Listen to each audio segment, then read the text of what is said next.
Argiaren podcastak. Vegetarianoek animaliak entzuten dituzte. Beranduegi. Feministek gizonak entzuten dituzte. Beranduegi. Tertulistoek kurrikuluma hobetzeko entzuten dute. Beranduegi. Jeltzaleek, hauek igual ez. Eta zuk, Ruper, beranduegi entzuten alduzu.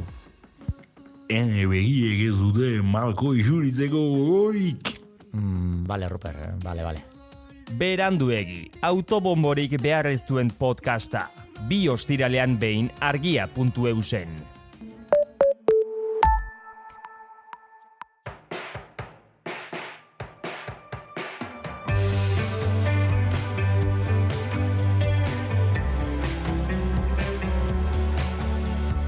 Menda bikoitza, Garbine Larrearen podcasta.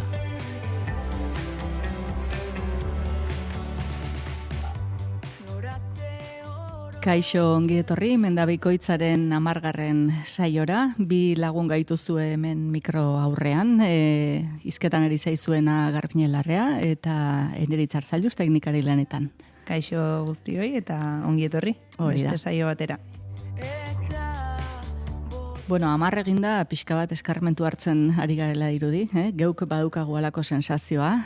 Gaur saio egiteko segurtasun pixka bat behar dugu, izan ere gaur gai apur bat beldurgarri eta zarituko gara. Ez da gure asmoa zuek izutzea, baina pozoinei buruz hitz egin behar dugu, orain artean gustoko... Ez dugu egin, orain arte ez? Ez dugu egin bat ere ez da. Badirudi gustatu egin zaigula, sendabelar pozointxuen gai hau, baina gaurkoan markak puskatzera goaz, Ingalaterrara joango garelako, The Poison Garden, hau da, pozoinaren lorategia bisitatzera. Ondoren, gaurko sendabelarrazariko gara, eta gaurko gomendioare landare horrekin egingo dugu, berbenarekin nahi zuzen.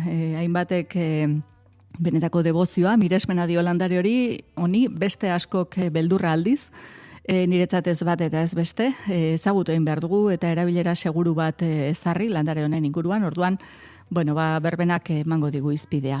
Eta tartean, larrosei buruz hitz egin nahi nuke, apur bat, pozoinei buruz aritu ondorenean, ondo etorriko zaigulako, larrosa gorria bereziki, ikuspegi terapeutiko batetik begiratzeak, baditu, erabilera terapeutikoak, ez dugu guk horrekin lotzen, gehiago da antzinatasunetik edertasunaren edo maitasun erromantikoaren ikurra, baina, erabilera interesgarriak baditu eta gaurkoan hoiek landuko ditugu.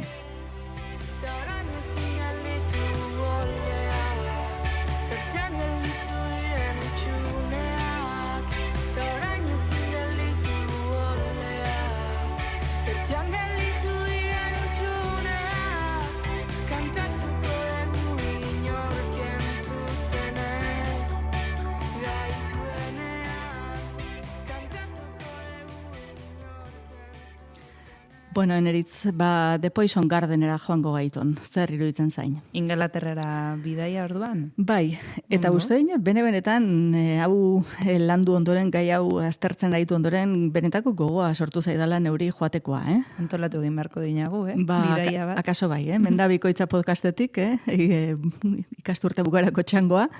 Ez den ideia txarra.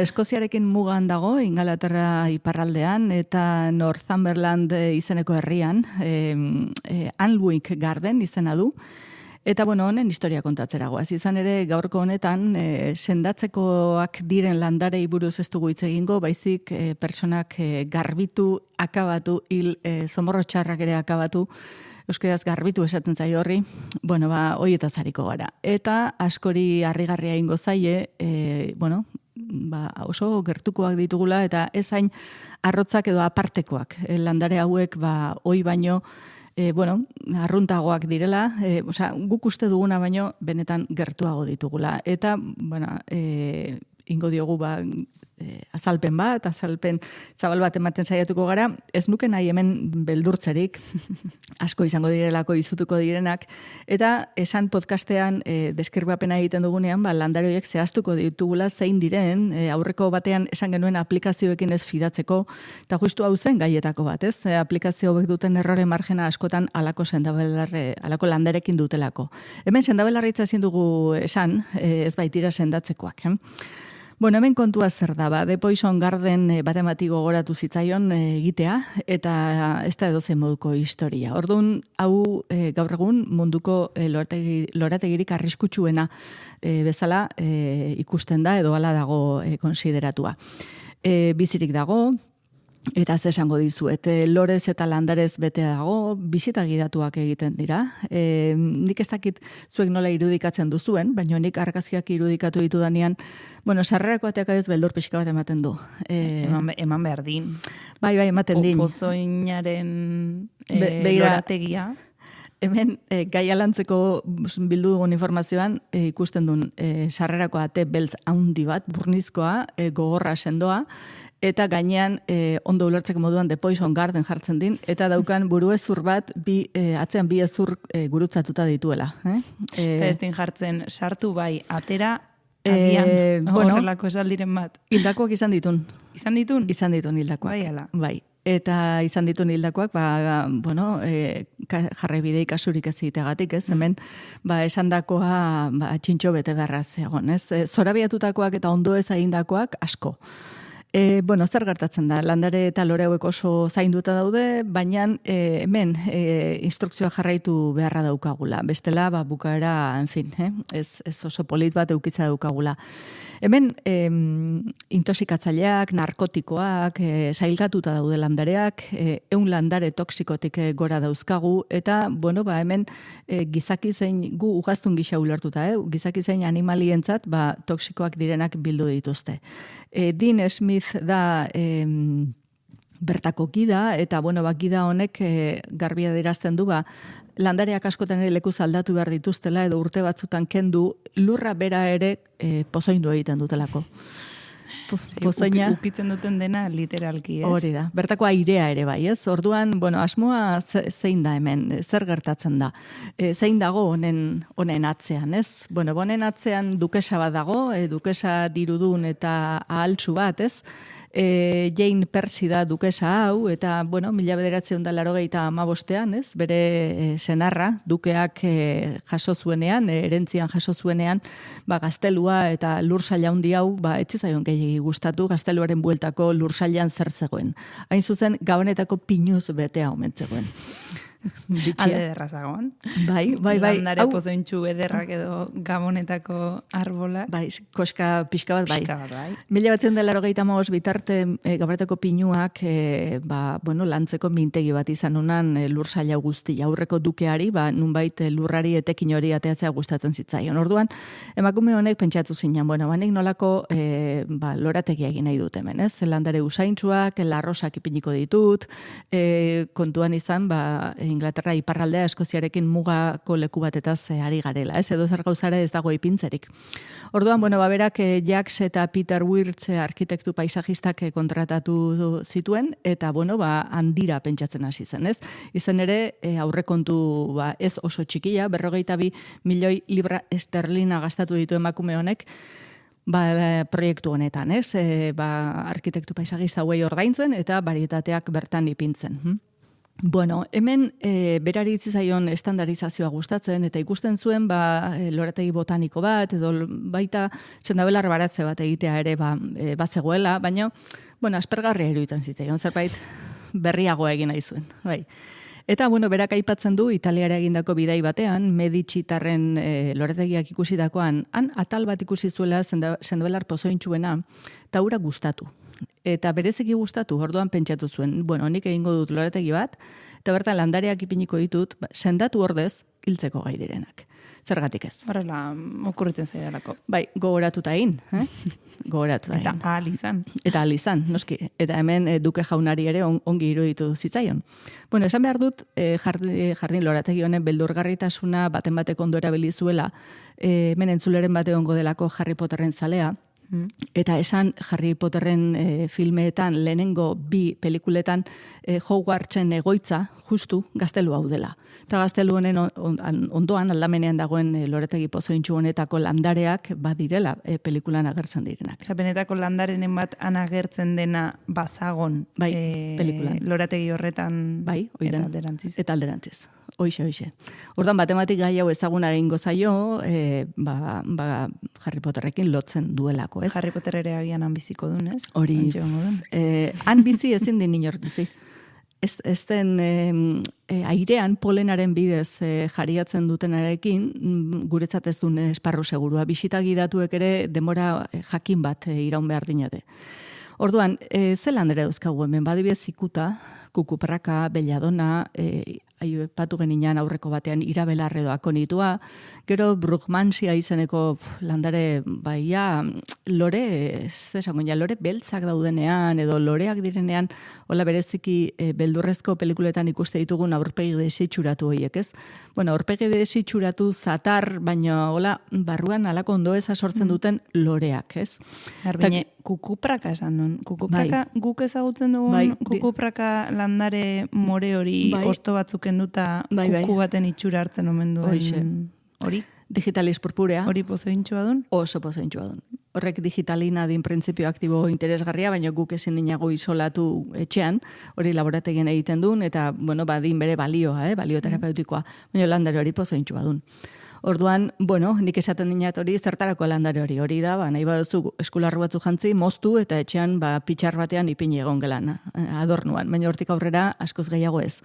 Eta esan kukupraka digitalis familiako baritateak batzuk badirela gerriraino azten direnak. Orduan, bueno, emakume honek baritateak ere ezberdinak landu egin ditu, ez?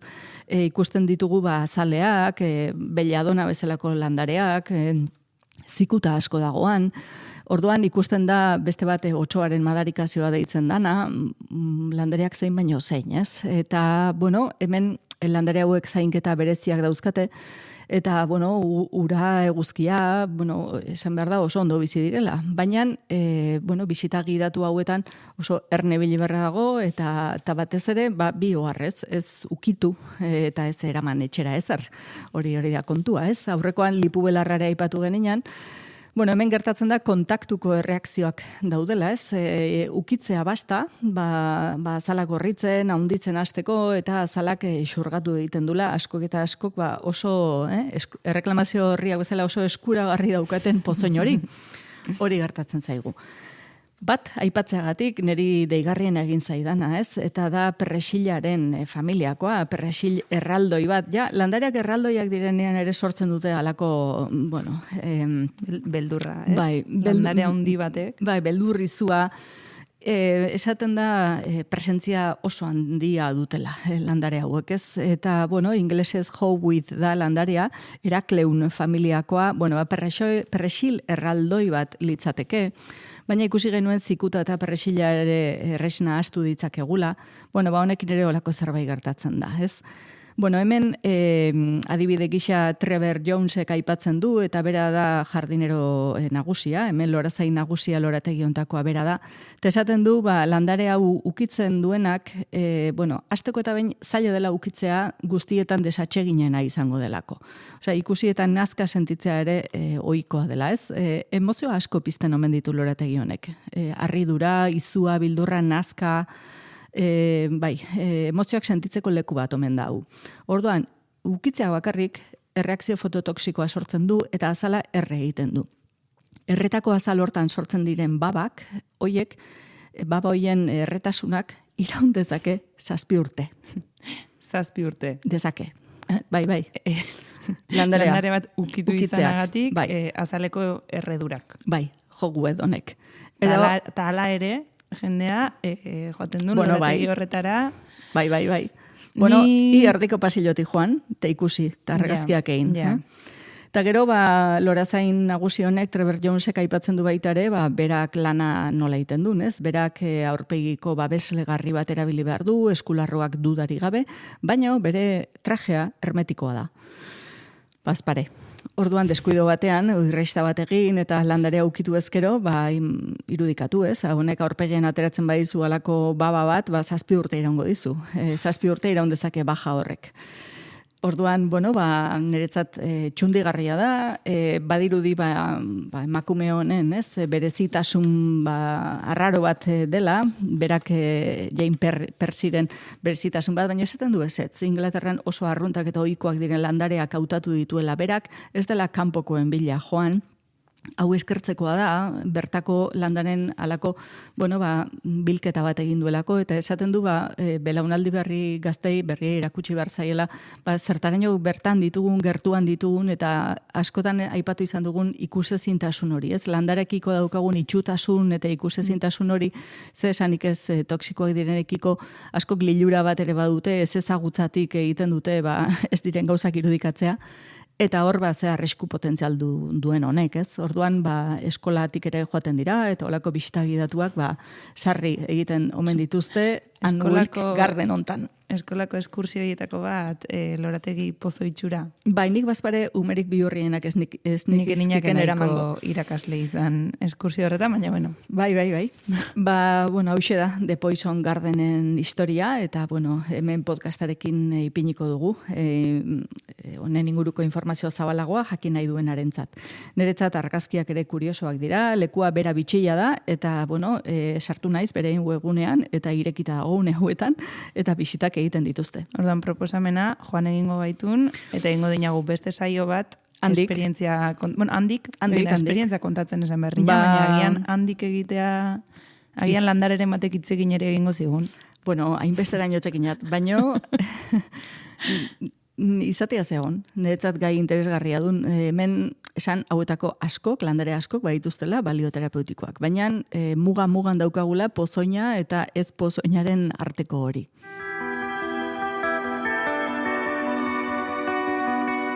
Menda bikoitza, Garbiñelarrearen podcasta.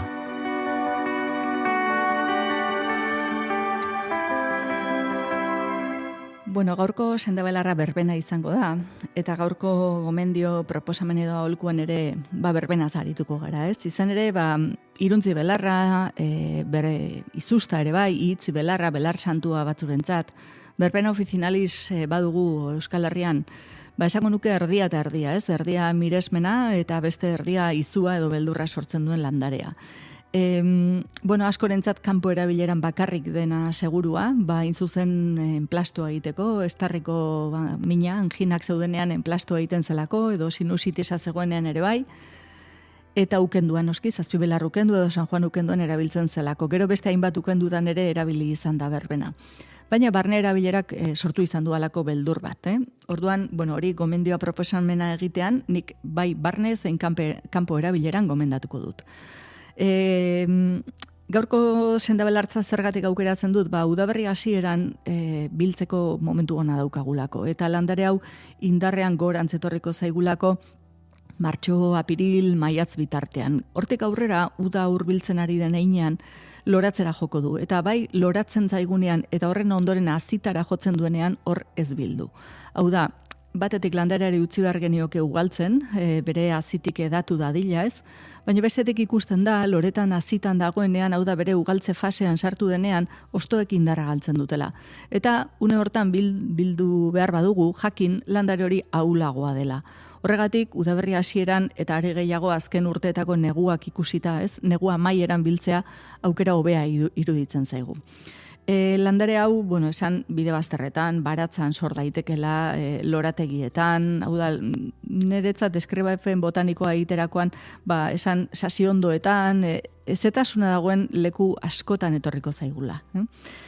Euskal Herrian estimatua da, balio eta ahal handikoa da, bere inguruan bitxikeria eta sineskeria asko dauzkagu, esaerak ere bai, Gotzongaratek bere atxotitzetan jasoa du, berbena San Juan egunean biltzen duena urte osan zoriontsu izango dela. Begiraz formula erresa. Bai, lehenago jakin izan baina, aldinagu aurten probatu. Ni bildu izan dinat egun horietan, eta batzutan brometan esan ere, egun hortan jai hartzazue berbena biltzeko. Urte osoko zoriona horren baitan badago. Eta, funtzionatu din? Ez dinatuzte, hori denik. Niretzat nundi datorre saera hau, ez? Berbena infekzio larria ditugunerako duen, ez? Eta infekzio larriak baino mina daukagunerako ere, eta, antura edo inflamazio handia daukagunerako ere baliogarria duen. Kontua duen, hau etxean eduki ezkero, terabiltzen jakin ezkero, pentsatu bardinagu aurreko mendeetako gizarteetan, osasun zerbitzuak eskura ez duen garai hoietan, autosufizientzia oso estimatu gazela. Hau da, egoera larri batetik, infekzio handi batetik, onik ateratzeko aukera ematen dinorek. Orduan, landare hau niretzat horregatik zen alako estimu handikoa. Ikusten zelako, dituen printzipio aktiboekin, bai zaurien trataera, bai zornea kanporatzea, noski arnaz aparatuko gaitzak oso ondo tratatzea, eta niretzat handienetakoa dun zauria, mina, hori ere oso ondo tratatzen duela. Orduan, bere balioa analgesiko eta lasaigarriak ezagutu edo probatu dituenak badaki, berbena zertarako den gai. Ikusita ze kasuistika tratatzeko gai den, hauetxean edukitzea baden hola ez dinat esango osasun aseguru bat, baino bai badun nik jendeari opazionat eukizazu eta ea ez duzun beharrez. Hori opa dizut, beharrik ez izatea. Edukita ez erabili. Bai, ongi joan zaizun seinale delako. Baina gertatu baldin badira, egoerak behar izan duzunak eta horietatik onik atera baldin bazara, zuk dudari gabe estimua izango diozu. Eta hauleku askotan jendeari hitzaldietan entzuten diot, gure amak dena berbenak sendatzen zuen. Neri hau olaxe, Javier Espositok esan zidan. Bai, Euskal Herriko futbol selekzionatzailea izan zenak, esan zidan, bere amak magia egiten zula berbenarekin. Ez zuela askoz gehiago behar. Orduan esaten du batek hori nola liteke, ez? Landare batekin egiten du hainbeste. Bueno, bai, etekina esaten dut etekina handikoa eta ibilbide luzekoa izan daitekela landare hau. Bai, arnaz aparaturako adibidez nik ondarruan jaso nuen hau pleura belarra deitu izan zaio. Eta kasu horietan, enplastuak erabili izan ziren arnasbide gainean, bularraldean ipinita, baino edanda ere bai. Orduan, bai ikusten dugu bitxikeriaz jositako landare badela, tradizioan asko aipatzen dira, adibidez berbena gaur egunean musika jaialdi bat da. Baina musika jaialdi hori... Eninan lotu, egia dun? Musika jaialdi horri izena eman diona landare hau da. Bai? Bai, landare hau biltzera ateratzen zirenean, hauetzelako bakarka isilean egiten zen lan bat, hau auzo lanean, o elkarrekin egiten zen zerbait zen landare bilketa, askotan esan dudan bezala egun jakinetan, San Juan egunaren bueltan egiten zelako. Eta, horieten zenean, dokumentatua badago hau, musika instrumentu batekin, erdi jolasean, erdi, dantzan, ez? Eta hori izatea, aisialdiaren parte bat. Eta gero, izen hori, hau musikari hola entzutea etzai asko gustatzen, baina, nire inguruan tokatu zaizkida musikariei, izen hori landareak eman ziela eta gelditu zela jai soil bezala, eta hor aldiz beste esanahia galdu egin du edo ustu egin da esanahi hori, eta gelditzen da hori erabilera aisialdiko erabilera ludiko bat musikarena, baino landarea alde batera utzita, ez? Landarearen bilketa hor bidean galdu egin dugula. Besterik gabe, niretzat oraindik ere hainbat lekutan ikusita ez direla landare asko ezagutzen edo erabiltzen, baino berbena beti ezagutzen da erabiltzen dela, horrek poz handia ematen dit ikusten dudalako oraindik bere biziraupena hor dago eta nire iritziz ziurtatua dago.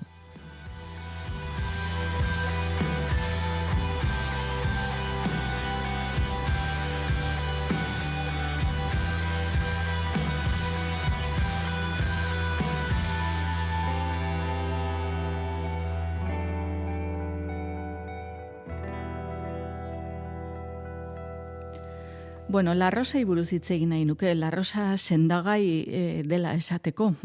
Eta hau askorentzat berria da, iretzat berria dunen eritz, La Rosa? Bai, pauta irakurrita zen La Rosa. Egin nina buruan orain, lorei buruz hitz egiten hasiko da Garbine, eta enakinan sendabelar gisa, edo sendabelarra denik, o badituenik, sendatzeko propietateak. Bai. Belarra esaten dugunen goza berde bat irudikatzen dugulako. Agian horregati du. Eta gero loreak, lore sendagarriak bi hiru, ez? Kamamila edo, txekinat, lavanda, hilena edo kalendula, baina ez dinago hoien sailean ipintzen, gehiago adornurako. Estetika utxarekin bezala, bueno, ez? Hau aintzinatasunetik den... Edertasunarekin, hori den. Estetikarekin lotzen dinanik La Rosa. Bai, aintzinatasunetik den edertasunaren ikur eta maitasun erromantikoaren ikur ere. Hori den. La Rosa gorria. Orduan, bueno, hemen La Rosen koloren arabera ere, baziagon simbologia... Txuriadun... bakearena. Bakea, solteroena. Bueno, ez nahi sartzen. Hori kulturan arabera, ez nahi sartuko kolorimetria horretan, benetan, txekinat, usteina leku labainkor xamarra dela hori. Baina La Rosa gorrian inguruan bai, azken urteetan ikusten dugulako sendabelarren nahasketak egiten direnean, gehien bat teak nahasten direnean, te honek zer dauka, ez egoixoa te hau, eta begira jartzen gera, eta te horrek te berdea dela, edo te beltza dela, badu La Rosa, badu kanela, baditu hainbat osagai. Eta hainbat osagai horietan, ez digute zehazten askotan, formulazio magistralak izaten direlako, edo roibosarekin ere, zitrikoen azalak, ikusten ditugolako espeziak, baina tartean askotan La Rosa ostoak, La Rosa petaloak, eta La Rosa gorriaren petaloak, oso maitz. Hortuan, bau, deigarri egiten da. Bereziki, azken aldian, te beltzarekin nahi naiz ikusten La Rosa gorri hau. La Rosa balioterapeutiko gisa nundik ikusten diogu, erabilera, hau arabiarrek lehenengo aldiz, ematen du Al-Andaluseko medikuen datu baseetan, liburuetan, hor dagoela jasota, ikusten da erlaxazioa eragiten duela gorputzean, baina batez ere psikologikoa. Eta bere eragin analgesiko hori hain zuzen dela eragin ansiolitiko bat. Orduan, emozioak oso astoratuta daudenerako erabiltzen dela, eta ikusten da insomnioa tratatzeko erabiltzen dela. Baina insomnioa olako emozioak eragin dutenean. Gero, Indiako medikuntza sisteman Ayurvedan ere La Rosa oso erabilia da, gorputzean alako beroaldia baldin badago, ez? Beroaldia askotan haserreagatik, frustrazioa, impotentzia. Behin da berriro, esparru emozionalera eramaten gaituen landare bat da. Hemen dik ez dut esan gizonentzat emakumentzat denik, gehienek emakumeekin lotzen duten arren, berdin dio, umeentzat ere bai, edozein pertsonarentzat landare segurua da. Etxean dituzuen La Rosa gorri hoiek, berdin dio ze La Rosa mota den, hau da Kastellakoa den, Damastena den, berdin dit, gorria izan da dela, La Rosari ondo garatzen utzi, burua ondo zabaltzen, eta gero azpitik moztu, petaloak libratu, txortenari, eta hori lehortuta hartu genezake. Egia da, hilekoaren inguruan erabiltzen dela. Hilekoaren inguruan dagoen dismenorrea, hilekoaren mina tratatzeko lagungarri izan dela. Orduan, hemen aipatzera noa, bereziki goxoa gelditzen den zerbait, eta da vainilla erabiltzea, vainilla benetakoa, vainilla zati bat txiki bat, zentimetro bat edo bikoa, hori egosi, 3-5 minutu bitartean egosi bat eman, sua itzali, La Rosa petaloak ipini, hemen zenbat petalo ipintzen diogun horren arabera usain floralagoa izango du, edo ez, zapore aldetik ez da oso nabarmena, berez La Rosa zaporea du, eta hau erabiltzen da, goxokiak ere badira, La Rosa esentziakin egiten direnak. Eta gero hemen ipintzea daukagu gure gustoko te beltz hori, edo te berde hori, edo roibos hori, ipin dezakegu olako formulazio bat eginez. Eta noski, excitagarria baldin bada te berdea edo te beltza, noski kontrako lanetan ari gara, ez? Nei horrek ematen dit hemen atentzioa, landare hau lasaitzekoa da, baina aldi berean tearekin ipintzen da. Nunbait teak duen eragin kitzikagarri hori baretzeko da. Aldiz roibosekin ipintzen badugu, ez da hartaraino izango. Duan, etxean baldin badituzue, La Rosa gorriak baldin badituzue, balioterapeutiko bat badute eta etekina atera aldiozue.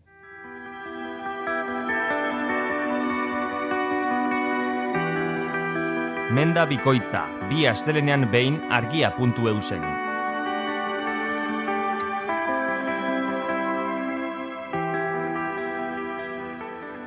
Eta gaurko bukatzeko, gomendio proposamen edo aholkua, berbenarekin egingo dugu, eta, nik berbenari nahiko nuke jendeak dion beldur hori galtzea, ez? Errespetoa esaten du askok, baina, errespeto horrek beldurretik asko izan ohi du. Eta kanpo erabileran esan bezala enplastoan edo ukenduan, gaur ez dut hori azalduko, iruditzen zaidalako erabilera horiek zabalduago eta edatuago, seguru gutzat jotzen direnez, horiek egiten ditugula. Sendabelarra dakitena liburuan guk tintura aipatzen genuen, berbena tintura bat egitea, eta tintura hori erabiltzea gero ahoko gaitzak zeudenean, edo tintura zauriak sendatzeko. Tintura da modu bat landarea beti eskura edukitzekoa, eta landare lehorra infusioa egin, eta erabiltzen denborarik ez badago, edo, askotan gertatzen zaigu batetik bestera gabiltzala, geurekin eraman dezakegun zerbait, ez? Nik barne erabileran infusioa da gomendatzen dudana, eta, hemen oso garbi jakin behar da, ze egoeretan ezin den hartu. Eta ezin baldin bada hartu, ez dago negoziaziorik, hau da, ez dago hartzerik. Ezin da, eta... Bai, eta askok adibidez hipotensioa baldin badago edo hipotiroidismoa baldin badago tintura ezin da hartu, hau da, mugak jartzen ditu. Eta landarearen mugak errespetatzen baditugu, guk errespetatzen badugu muga hori landarearena, landarea gu errespetatuko gaitu. Hori oso garbi dago. Politadun hori. Bai, nik ala esaten dinat hori. Eta gero, oso kontuan izan landare berdeak ez direla erabili behar. Hemen osto eta txortenak erabili behar dira, baina beti lehorrak. Eta ez badira lehorrak berdeak baldin badira, esatera noanak ez du ezertako, bale? Hori oso arriskutsua delako. Hasi aurretik, hartu aldun sekuela berbenarik eneritz? Atzo. Atzo. Nik esan inan podcast honen hasieran nire ama badela, Sendabelarre munduan, eta pixkat, ni baino bastante gehiago dakiena, eta beti gure etxean pasmobelarra eta berbena izan ditun, berbenaen plastoetan, da pasmobelarraik esan bezala, ahoko enjuageak, edo, zauria garbitzeko, baina beti kanpoan. Eta amari esan ionean, garbinek esan dit, hasiera batean pasmobelarra hartzeko, eta oraingoan berbena hartzeko. Bai, horien, reakzioa, beldurra. Zenbat, kontuz. Eta justu esan niona, hartu dut, eta alako mareo sentsazio txiki bat, eta goera zuzenean, eta ondo. Aur txiki bate bezala, esaten den bezala, gozo eta harin. Bai, analgesikoa dun, eta sedatzailea. Orduan, hori jakinda goizean ez hartu berbena infusiorik. Ni goizean berbena hartu eta kaleratea eta egun normala izatea nahi badut, hori asko nahi izatea da. Zaila. Orduan, noiz erabiliko dugu, beira, ahoko ultzerak eta zauria ditugunean, baik esan dunan bezala, ahoa garbitzeko ez, baina niretzat sinusitisa, gripea, biriketako gaitza, katarroa dagoenean, hilekoak eragindako mina dagoenean, buruko mina, niretzat hor hartu dezakegu. Hartu 3 egunean, 3 egunean jarraian. 3 egunean jarraian ezin baldin bada, tensioa gehiegi geisten duelako, edo ondo eza sortzen duelako, txandak hartu, egun batean bai, bestean ez. Hartara 6 egun dira, baina tarteko egun batean errekuperatzeko aukera ematen zaio gorputzari. Hau oso ahuldua dauden pertsonek egin beharko dute. Eta gero, zenbatero, akaso hilean behin da, baina larritasun arabera akaso astero da. Orduan, goizean ez bada noiz, afal ondoren. Tripa beteta, afaldu gabe ez hartu infusiorik, eta afal ondorenean hartu, eta jakin, horrek buruan egingo dula alako lan bat.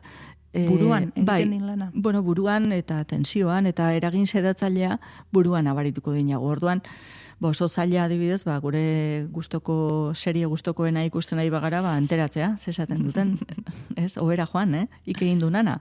Ohera, zuzenean. Bai. Eta gero ikusten da, zelan egiten duen, ez, aurrengo goizean, nola gauden, eta ez dakit ze muki ditugun, nolako txixa indugun, berbenaren lana baloratzen da olakotan. Hilekoa daukagunean zer gertatzen duen, hilekoa daukagun lehenengo, 2. da 3. egunean hartu ezkero, beti odol jarioak handitu egiten dituela. Berbena badun zauriak oso ondo sendatzen dituen landare bat, baina zauri hori garbi badago. Zauri horrek infekzioa baldin badin, zauria ireki ingo din, infekzio hori kanpora erauzteko. Zikina atera. Bai, zornea, gaiztotutako zati horiek sendatu egiten ditu. Behin sendatzen dituenean izugarri zikatrizatzailea da. Orduan, zer ikusten dugu, dismenorrea hori daukagunean hilekoarekin alako mina dugunean, min hori baretzeko oso aproposa dela, eta, hartara loa ere bereziki sakona izango dela. Nik era horretara hartuta, askori esan izan diet, urtebetean hartzazu berbena, hilabetero 3 egunean. eta gero kontatuko diazu.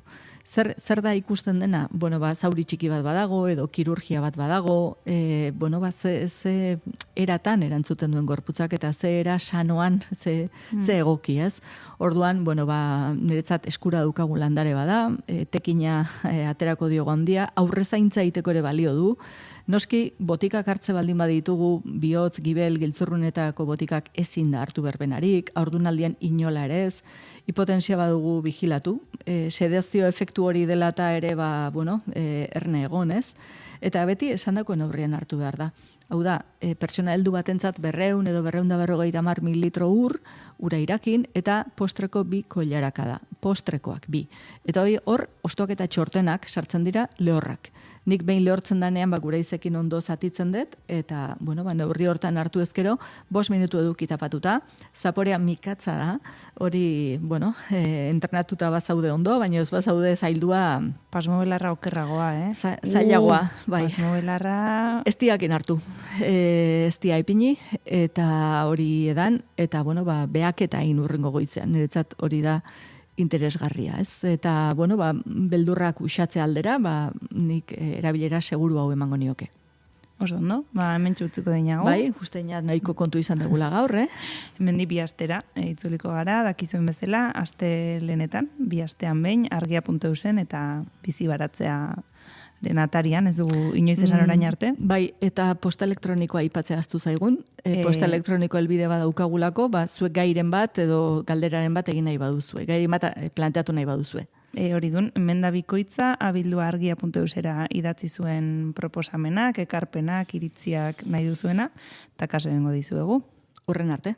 Agur Garbine. Argiaren podcastak. Podcast hau libre eta doan zabaldezakegu Argiaren komunitatea osatzen duten milaka lagunek proiektua diruz babesten dutelako. Zuk ere kazetaritza independentea babestu nahi baduzu, egin Argiako kide.